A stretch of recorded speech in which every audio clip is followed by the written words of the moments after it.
it. This call is now being recorded.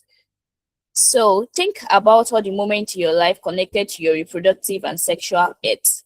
Your first period, the first time you said yes or no, the pregnancy, the planned one or unplanned, the birth of a child, miscarriage, abortion, diagnosis of infertility, sexual transmitted infection, loss of pregnancy, loss of partner, menopause,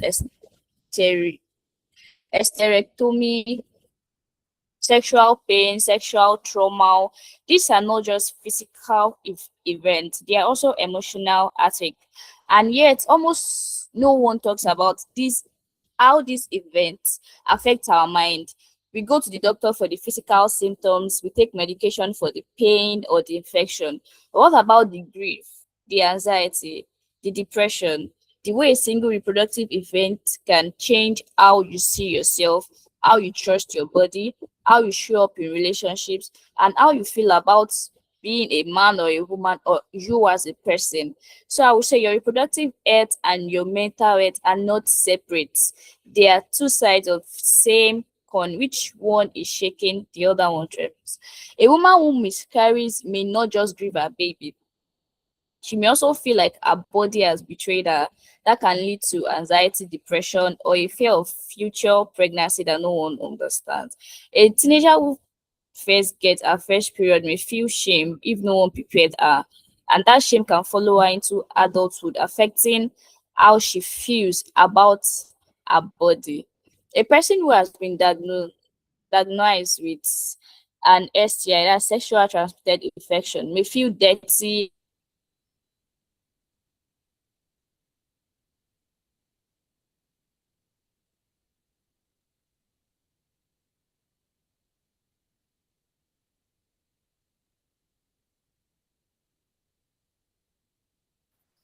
a, a woman going through menopause may feel like she is losing her femininity, her value, or her place in the world. The hot flashes are uncomfortable, but the emotional roller coaster can be devastating. A survivor of sexual assault may experience flashback during a pelvic exam, making routine of healthcare feel impossible.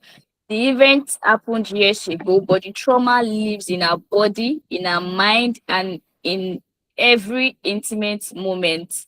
These are not separate issues, they are intertwined, and for too long we have treated them as if they exist in different boxes.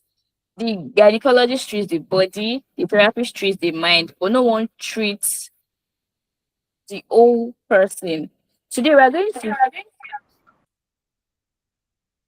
Today we are going to change that. We are going to talk about the real lived experience of how reproductive and sexual health events impact our mental health. And we are going to name the things that's been kept in the dark. We are going to be free to ask questions and say what we feel regarding this topic. So if you have never told anyone about the shame you carry from a reproductive event, this is a safe place whereby we can discuss it. So today we're going to be looking into all these sexual health events and how it affects our mental health. So we implore all of us to settle down, take our time, and listen to what our speaker has for us today. And if there's any question you'll be asking at the end, please you can ask after the end of the section. So the person we have our speaker here with us, will be taking us through this topic, through this section, in scene of, I don't know if I'll pronounce the name right though, of Infitule in Kumbi. I don't know if you will help us to pronounce it well. I'm really sorry if I did not pronounce the name very well. Thanks for welcome you to today's section. Yeah, welcome, sir. Good evening, everyone. Am I audible? Yes, yes, you are. Okay, thank you so much. My name is Ipitule Ngube. Although you did not pronounce it well, it's okay. It's Ipitule Ngube. All So right. I will be taking you guys through sexual, reproductive, and mental health. Can you manage to share my screen? or I should do it by myself? Yeah, if you can, please, if you can. Let, okay, let me try sharing my screen. Okay.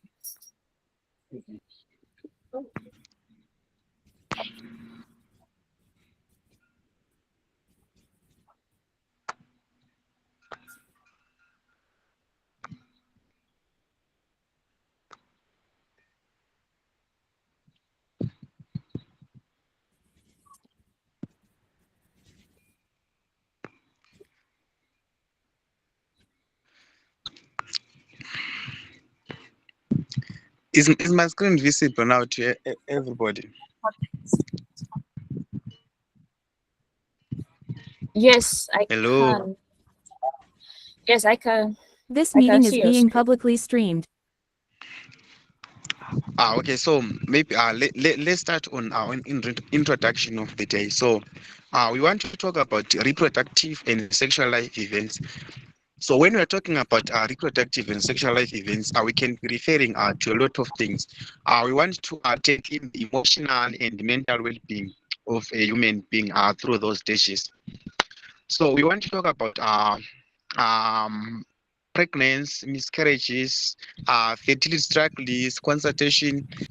We want to go through and understand the pain that we are going through, that we are passing whenever we are facing those challenges. So our mental health supports and self-care are essential during this experience. So we are saying those experience comes once at a lifetime, maybe from different categories, maybe on different times. So we want to take that. So we are going to start with emotional coping, whereby we're saying, okay, the problem has already happened. Something has already happened on our daily life. So we want to know how to address it. So what is the most important thing when you are talking about emotional coping?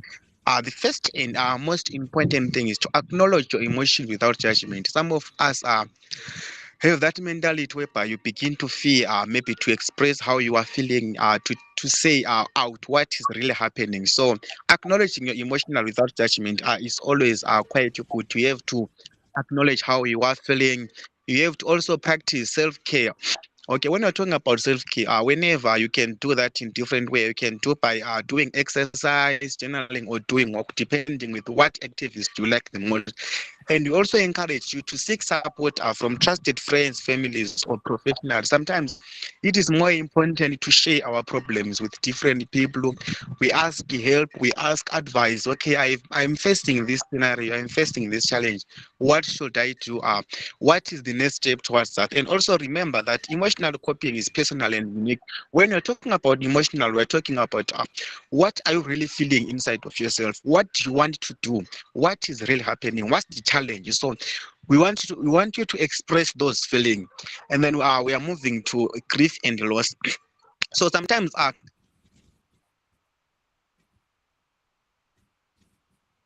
grief from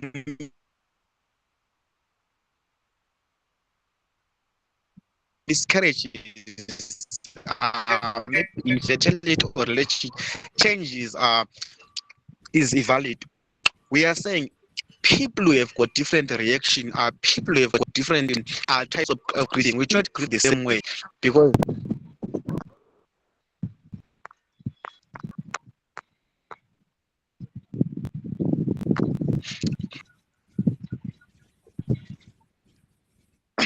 hello, are you guys following? Yes, yes. Okay, thank you so much. Okay, I was also saying allow yourself time to heal emotionally.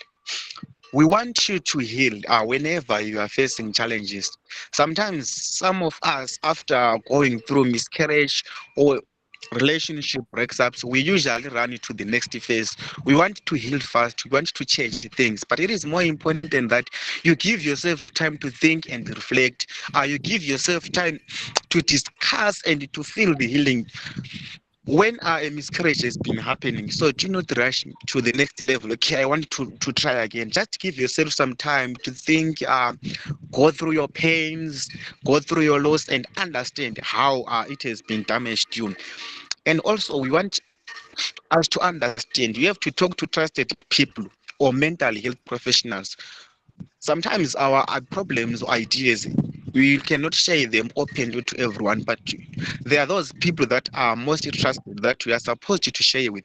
So we advise that you share your problem or your loss with those kind of people, or you can even ask for the health professionals. I like to advise also to use my health outlets such as journaling, praying, and creative activities. So by doing that, some of us through meditation, you can start healing. Through praying or creative activities, might start giving you hope and courage, so that you can understand that the situation you are going through is not the end of your story. The other thing that we are supposed to look on is communication chip. Most of the time we lost communication. Some of us die. Some of us, most of the people who die are inside the book. They do not open up. They don't share what they are going through. They don't share what is really happening. But communicate honestly and respectful. I would like to advise everyone that use I statements to express your feelings. Most of the time, don't take your situation and compare to somebody. Use your own personal situation. Say I statements to express your feelings. Also, keep conversation professional when needed. uh, there are spaces that you are not supposed to speak about how you are feeling, everything just open. But these are issues related to sexual and mental health. Some of them need professional talk, some of them need professional guidance. Also, clear communication helps build understanding and support. Through communication, you can learn from support. You can hear that what you are going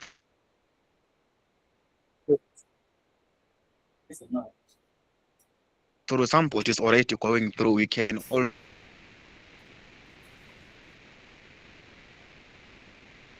also help each other.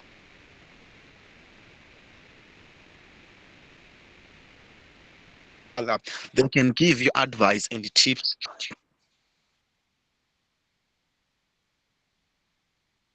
Set time for meditation. Most people use, but it is more important and reflect whatsoever you want to do. Reflect regarding sexual. You want to have a reflect. You want to have reflect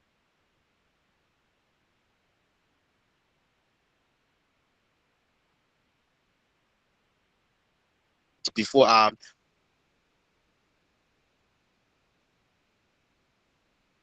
planning to redo another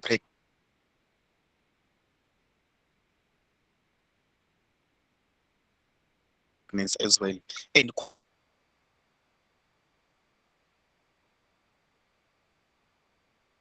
consider emotionally,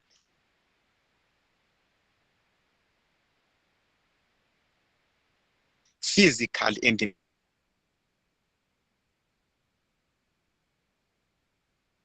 mental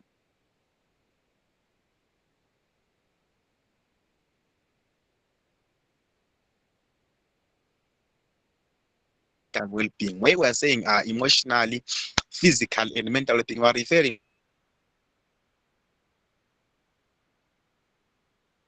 Okay, you have to understand that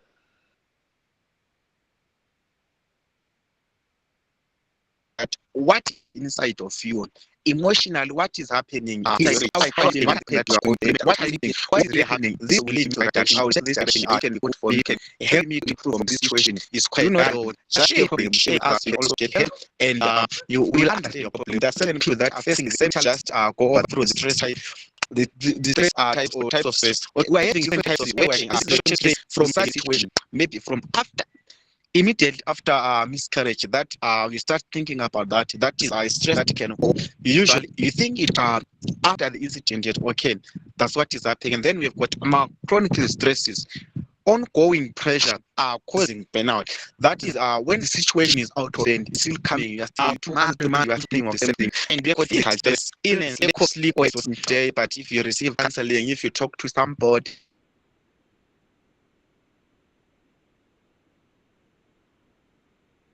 if you do activities that are different, then that stress can usually go. We have got emotional stresses, grief, anxiety, anger, and heartbreak. That type of stress most of our people are experiencing on daily lives, where we have got anger issues just for a silly mistake or just small problem.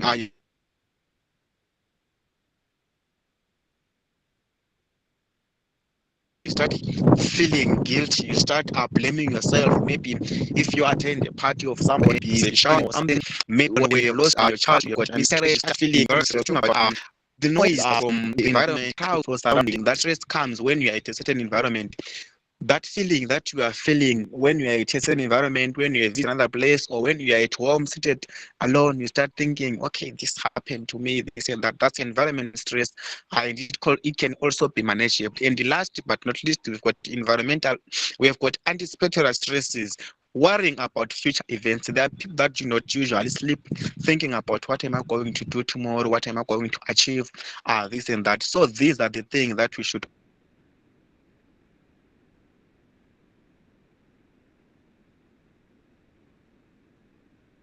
also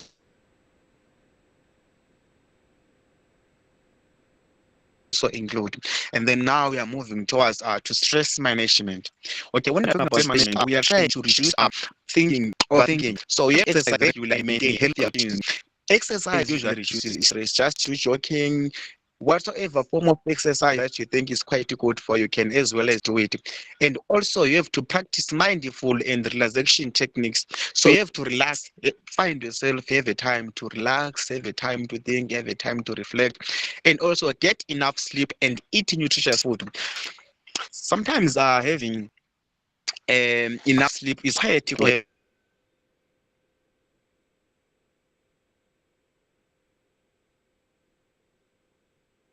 prioritize mental wellness. When I say take breaks, there are scenarios whereby you come back to the same problem when you meet different when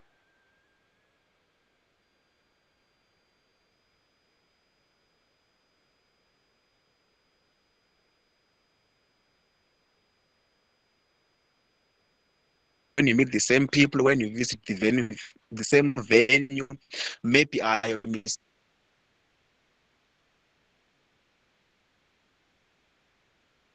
miscarriage happen at the office, maybe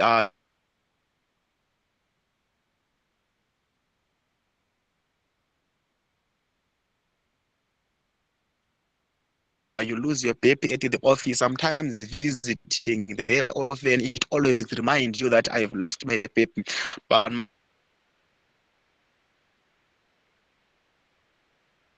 my advice is that you can take break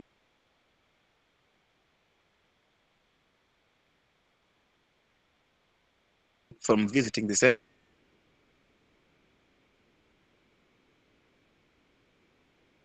place. You can take break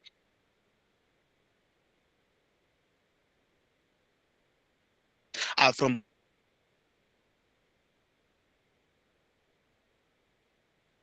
going there and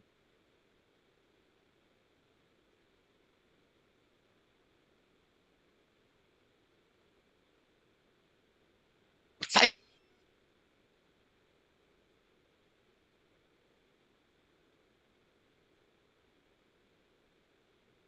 yourself and then reflect. The support system that you should also do that might help best for you is to lean on trusted friends. Find someone in a family or friends, talk to him, special online, they can support you. Where you can find reading articles, even book your online support section. Look for a professional expert on mental health is not weakness. Mental health and stress is not weakness as well. It's just trying to find out what is really eating you up. It's not a sign of weakness, it's not a symptom of weakness, but it's a step forward for your healing. So kindly take note of that. You do not have to face challenges alone. Find somebody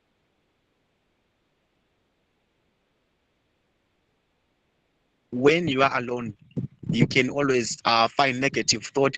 But as when you talk about, you can also get positive thought and also experience can that you do alone for your own personal when you are alone and take time for issues which are definitely best works for you.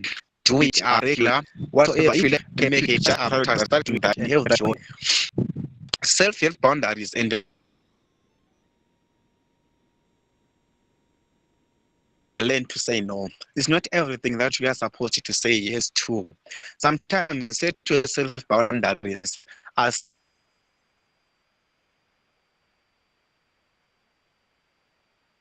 set your healthy boundaries, not being alone. Please note of that. Set yourself boundaries whereby you can say, I do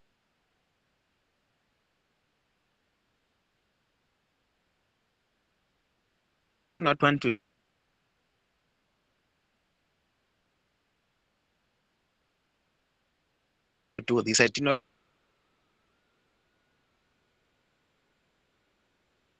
to do this. I do not want to go there. I do not want to hang out with those people or with and to these areas. It can also help you. Also,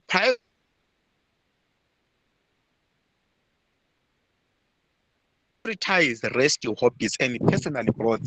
I have a diary whereby you are stating what you want to achieve. I want to do this and that. It can also help you. Self improve emotional resilience. Whenever you're finding out whatever you like writing, start writing. It can also encourage reproductive and sexual life events. Whatever is happening, you need to prioritize your mental health. You need to take care of yourself. You need to understand that it can come to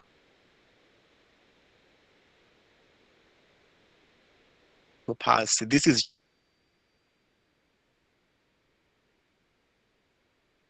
just only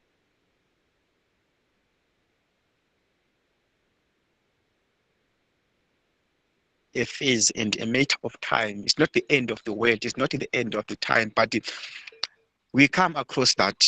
And also seek support and communicate openly. Do not bottle yourself inside. Communicate with others open. Say what's really challenge.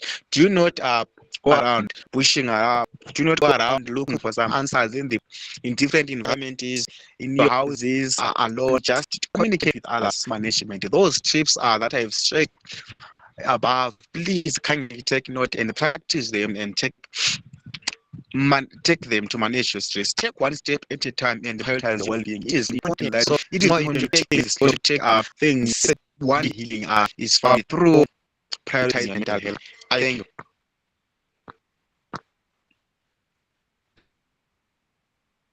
Wow, thank you. Thank you very much for the presentation, for the wonderful presentation. It was enlightening and very nice one. Thanks for the practical steps to take towards stress management when you're undergoing this sexual health event. Thank you very much for that, sir. And now, before question and answer, we are going to be moving to the live chat in proper, where we're going to be asking practical questions, practical scenarios regarding this event and how what we can do, the steps to take to overcome these issues that is going to be like said out. And in case there's anyone undergoing this kind of scenario, they'll be able to find their answers to their question. I hope you can hear me, sir.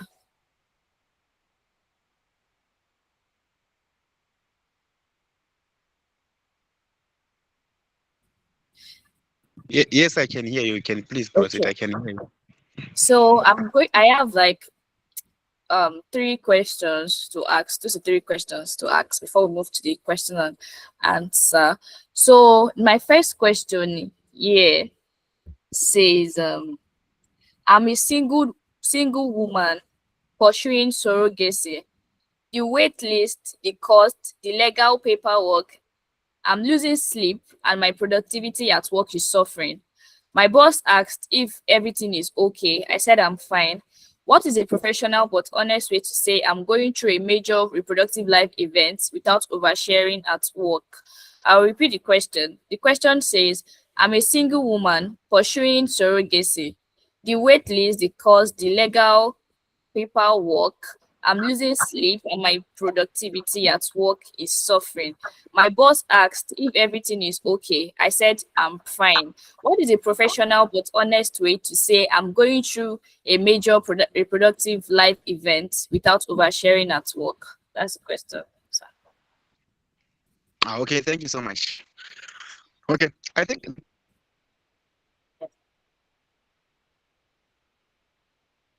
best response maybe that you can use answering that question is just to state your boss, I'm taking a short break to recharge.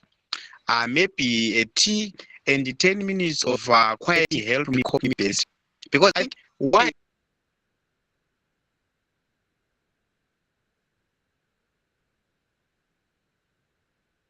explaining or prioritizing self-care calm. So you can just say to the child, a 10 minutes of quiet help me cope best. And you also choose another maybe choose 18 activities maybe to reflect to that. Maybe spend 5 minutes listening to your favorite song or doing something which will keep you functioning without faking okayness.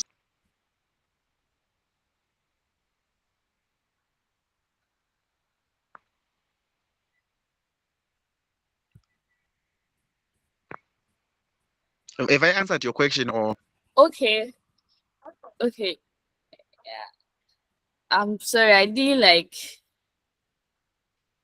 hear properly though. Well, I don't know if others. Okay, okay. Thank you very much for that. Then I'm going to be moving to the second question for tonight. The second question says, my partner and I have been trying to conceive for 14 months. Every negative pregnancy test, I shut down for 2 days.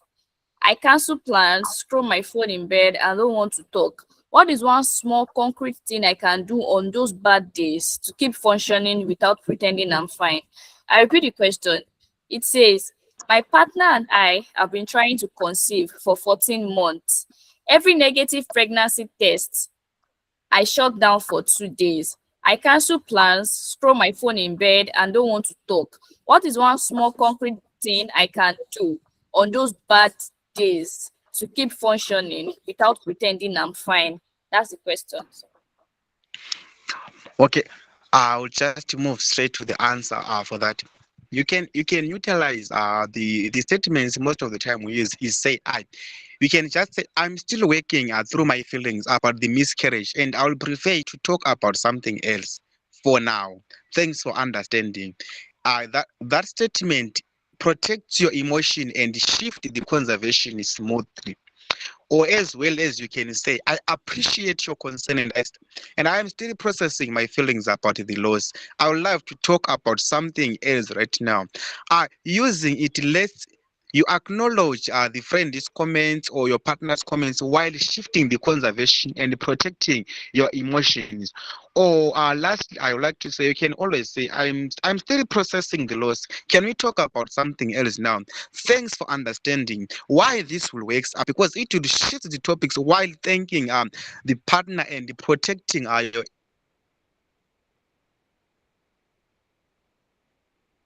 emotionally gently your emotions gently. I'm not sure if you have got that. Yes, yes, I got that. Thank you very much for that. That's a very practical way to handle issues such issue at that time. Thank you very much for answering. Then I'm moving to the third and last question for tonight. The question says, I'm a 34 years old man. My wife and I just finished our third failed IVF round. At work, I'm snapping at colleague. At home, I'm numb.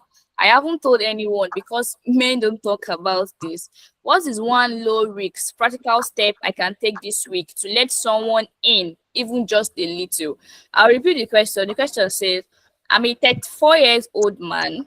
My wife and I just finished our third failed IVF round.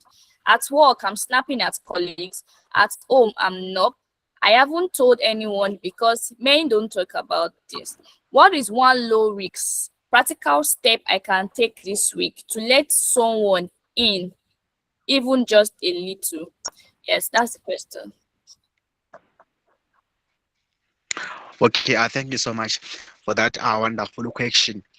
It is always Yes. important and quite good to find somebody. Maybe you reflect, maybe you can say to somebody, you can give them a response. Maybe you can say, I'm managing a personal health matter, impacting maybe my development, my growth at work.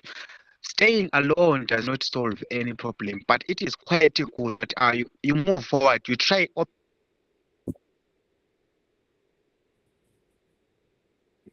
opening it. You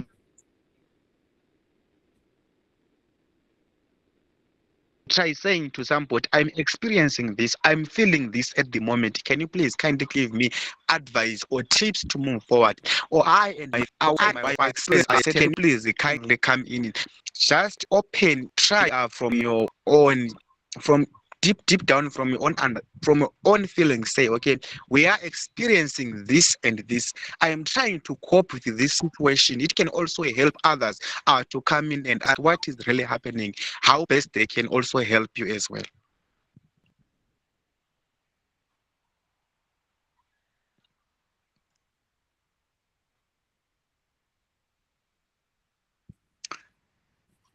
Okay. Well, thank you very much for answering the question. Thank you very much. I want to believe that anyone experiencing all these three scenarios that has been pointed out, they are going to find answer, or they have found answer to their question.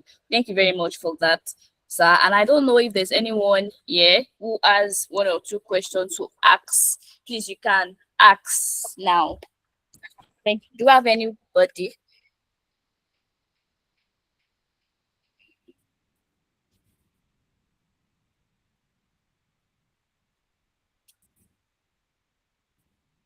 Okay. Seems like seems like there's no one. There's no one coming. Let me check here. Okay. Okay. There's no one. We're going to be finishing early today. That's okay. Thank you very much, Mr. Italy, for the presentation. Thank you very much. It was a very nice one, and enlightening and impactful one, and it was practical enough and direct. Thank you very much for that. Thank you very much for honoring the invitation and showing up. And I want to appreciate everyone who joined today's section.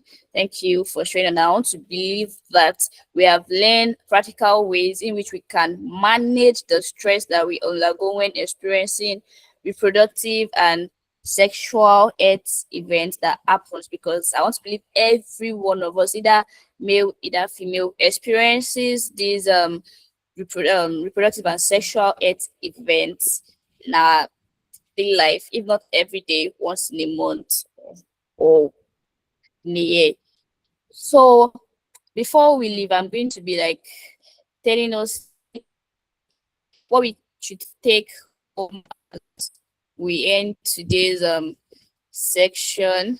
Yeah, and I want to highlight one point that the speaker told us about boundaries. Boundaries, we should learn to keep boundaries. Yeah, especially when you are going through this event and maybe some people are just like talking. You can like set your boundary. You don't have to share everything. You can just say, please, I need some time. This all this talk, and or we not trigger anything, or we not make you anxious or depressed. Yes, I key into that point, and I believe everyone should also take note. Boundaries is very important. However, whatever reproductive or sexual health event you have experienced, however you feel about it, your feelings are allowed. Either you're sad, angry, shame, relief, confused, all of it is valid. There is no right to feel. And also, your body is not your enemy. Yes, we talked about this last week. So, and I know it may feel that way. I know it may have failed you, betrayed you, or confused you, but your body is not against you. It is a body, and it does it sometimes. Sometimes its best is not enough. That is being human, yes. So also, whatever has happened to you regarding your sexual reproductive health does not define you.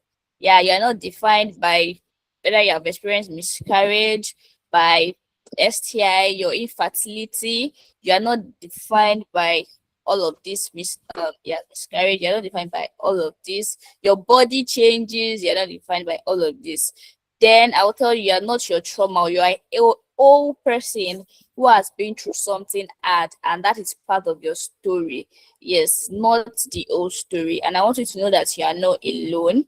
I know it might feel that way. I know the shame makes you want to hide, but look, I want us to um know that you are not alone. And if there's any time you feel to share whatever you are feeling, you can drop it on the group. Yes, we have a group, like drop it on the group to communicate on these issues or whatever you might be experiencing. And finally, we should not forget that you should not carry it alone. You can actually talk to a therapist or support group, yes, like the community our community that I mentioned, or a doctor, yes. So these are not signs of weakness. They are tools, and you deserve to use every tool available to you. Yes. So I want us to take all of this that I've said home and what the speaker must have said. Thank you very much for tonight. And before we go, we just say a very short prayer. Yes, we're going to say, dear God, we come to you tired, we come to you carrying pain that we have heard for too long. Everyone that has left a mark. You know every tear that has fallen in private, and we ask you now to leave the shame, quiet the voice that says we are dirty, we are broken, or less than ourselves. Heal the places that feel beyond healing. Send the right doctor, the right therapist, the right friend, the right word at the right time.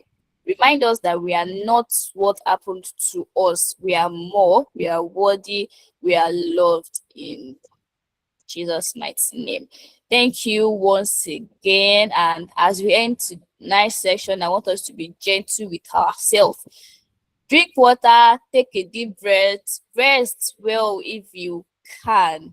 Yes, and thank you very much. So next week we're going to be having another section the same time, 7 p.m. I'm going to be looking at overcoming bullying and pressure. If you have any teenager around you or youth or anyone, even in place of work, experiencing bullying or peer pressure, please do tell them to join. And you can also join to learn so that we can help those who are experiencing bullying or pressure. See you all next week. Thank you. Good night. Bye.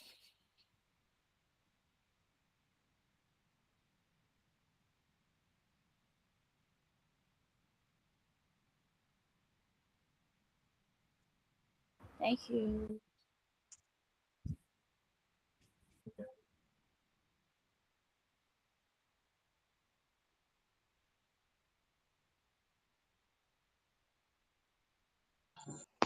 All right, good night, man. Yes, good night.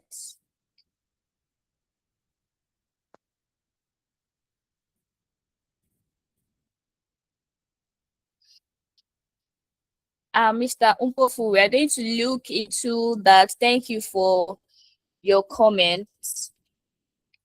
Saying that. Thank you.